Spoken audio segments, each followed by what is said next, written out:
Hai semuanya, kembali lagi di channelnya Kak Eka, Kinetic Education. Oke, nah kita lanjut ya pembelajarannya, masih topiknya tentang relasi dan fungsi. Kalau video kemarin sebelumnya Kak Eka sudah jelaskan tentang cara menyatakan relasi atau representatif relasi. Di video hari ini Kak Eka akan membahas mengenai sifat-sifat relasi. Oke, jadi adik-adik harus tonton sampai selesai agar memahami sifat-sifat relasi. Oke, yuk cus kita mulai saja pembelajaran hari ini mengenai sifat-sifat relasi. Ya adik-adik ya. Nah, yang pertama, sifat relasi yang pertama Kak Eka akan jelaskan yaitu mengenai sifat refleksif ya. Yang dimaksud dengan sifat refleksif ini adalah syarat yang pertama, relasi R pada himpunan A disebut refleksi jika A ketemu A dan merupakan anggota dari R. Dan untuk setiap A merupakan anggota atau elemen A. Oke. Yang kedua, relasi R pada himpunan A tidak refleksif jika ada A elemen A sedemikian sehingga A ketemu A bertemu A bukan elemen R. Oke? Ya, Kak Eka akan jelaskan dengan contoh ya. Yang pertama, himpunan A disebut refleksif jika, ini contoh yang pertama. Misalkan A anggotanya atau elemennya 1, 2, 3, 4 dan relasi A di bawah ini didefinisikan pada himpunan A, maka yang pertama relasi R. Nah, di sini relasi R kelihatan kursornya Kak Eka, 1 bertemu 1, 1 bertemu 3, 2 bertemu 1, 2, 2, 3, 3, 4, 2, 4, 3, 4, 4. Ini bersifat refleksif. Kenapa? Kalau didefinisikan seperti ini dan himpunan A-nya ini relasinya didefinisikan seperti ini bersifat refleksif. Karena terdapat elemen relasi yang berbentuk A, A. Yaitu A, A itu berarti apa? 1 bertemu 1. Nah, berarti A, A. Kan gitu kan? 2 bertemu 2. Nah, A juga. Kemudian 3 bertemu 3. Juga A juga. Oke. Nah, itu 2,2, 3,3 dan 4,4. Nah, karena mengikuti aturannya ini disebut refleksif jika A, elemen R. Kan gitu ya. Maka dia bersifat refleksif. Terus, jika didefinisikan relasi R itu adalah 1,1, 2,2, 2,3, 4,2, 4,3, 4,4. Nah, di sini ini relasi R-nya, tidak bersifat refleksif karena di dalam definisi relasi R ini tidak ada 3,3 sehingga 3,3 ini bukan elemen dari R. Ya, karena dia bukan elemen dari R, maka ini dinyatakan tidak bersifat refleksif. Oke, itu sifat yang pertama mengenai sifat-sifat relasi. Oke, paham adik-adik? Nah, selanjutnya sifat yang kedua. Sifat yang kedua adalah bersifat simetri.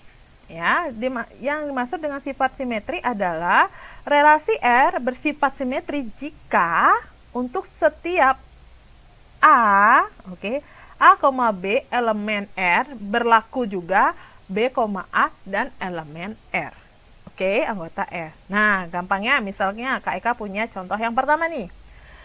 Jika diketahui himpunan A elemennya 1, 2, 3 dan pada himpunan A ini didefinisikan relasi R-nya adalah 1,1, 1,2,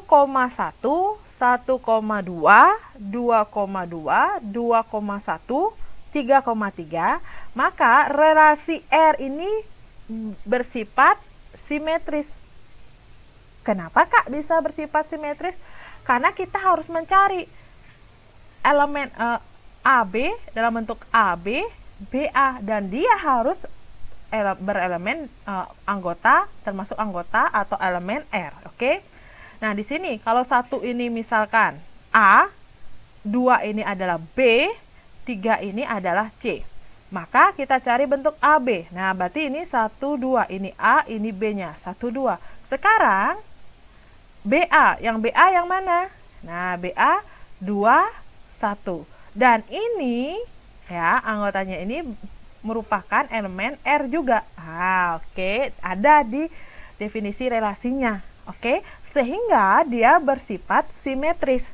Terus, yang tidak bersifat simetris gimana? Contoh, misalkan Kak Eka punya himpunan B, anggotanya 2, 4, 5. Oke. Dan kemudian pada himpunan B ini didefinisikan relasi R-nya adalah 2. Nah, 2,2, 4,4, 5,5, 4,2. Nah, inilah yang dimaksud dengan yang tidak bersifat simetris. Kenapa? Karena pada definisi ini, karena pada definisi ini, oke, kalau ini misalkan lagi ini A, ini B, ini C, oke, di sini cuma ada BA, AC-nya cuma ada BA, AB-nya tidak didefinisikan. Padahal AB-nya adalah 2,4 dan tidak termasuk anggota R ini. Tidak termasuk definisikan relasi R ini. Sehingga dia bersifat simetris. Oke, sampai sana. Ya, adik ya. Kemudian yang ketiga. Yang ketiga adalah bersifat antisimetris, ya.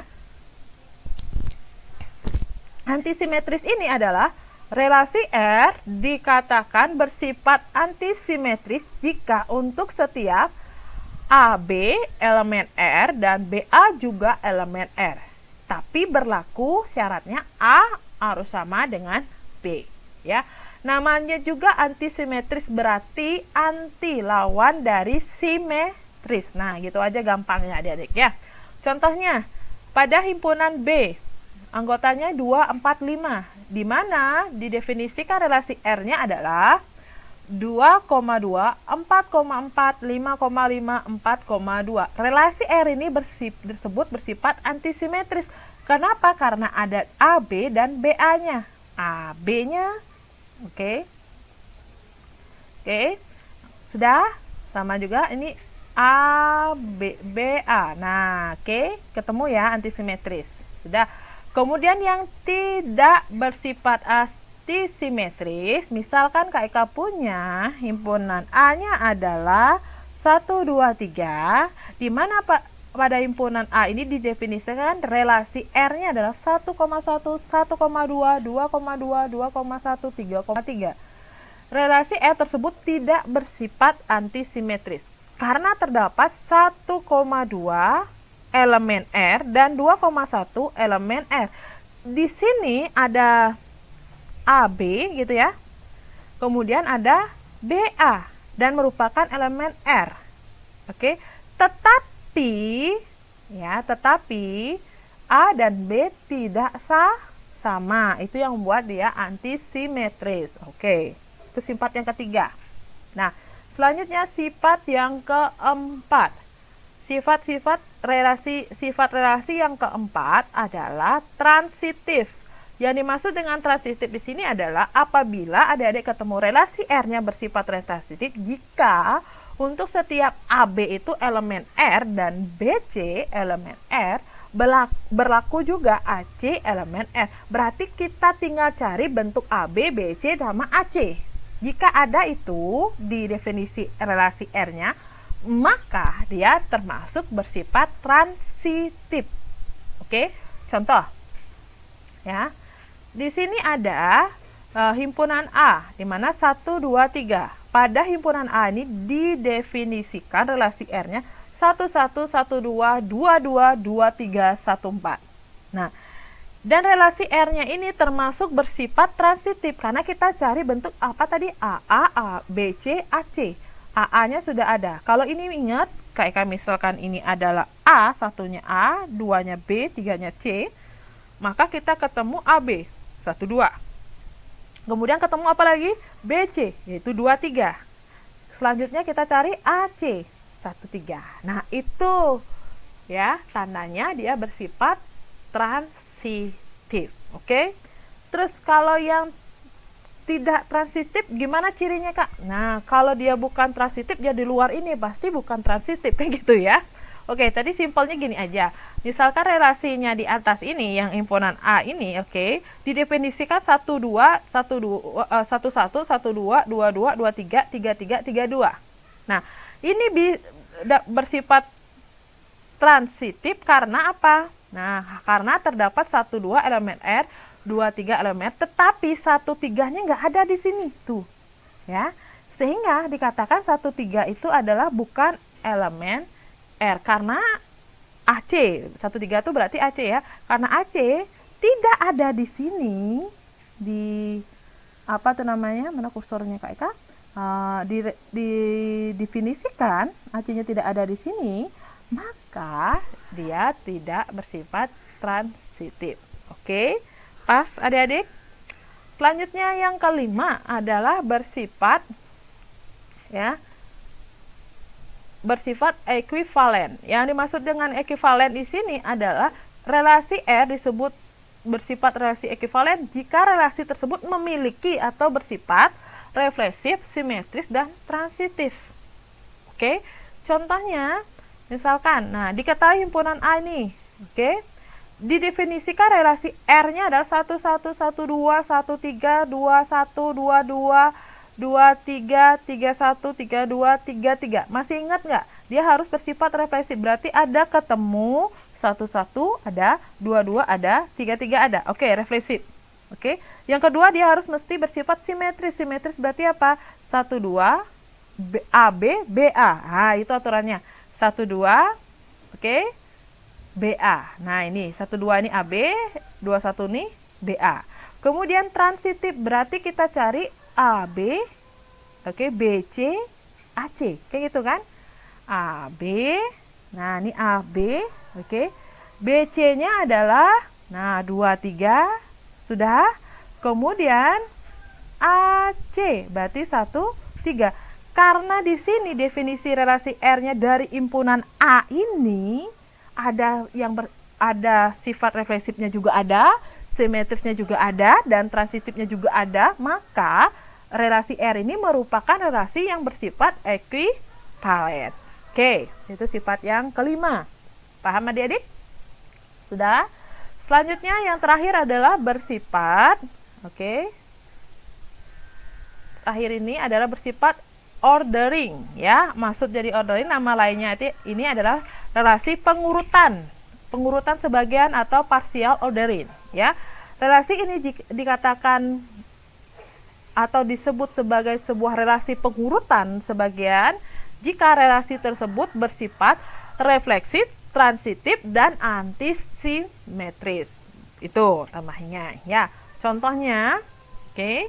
Di sini B gitu, himpunan B 2 4 5.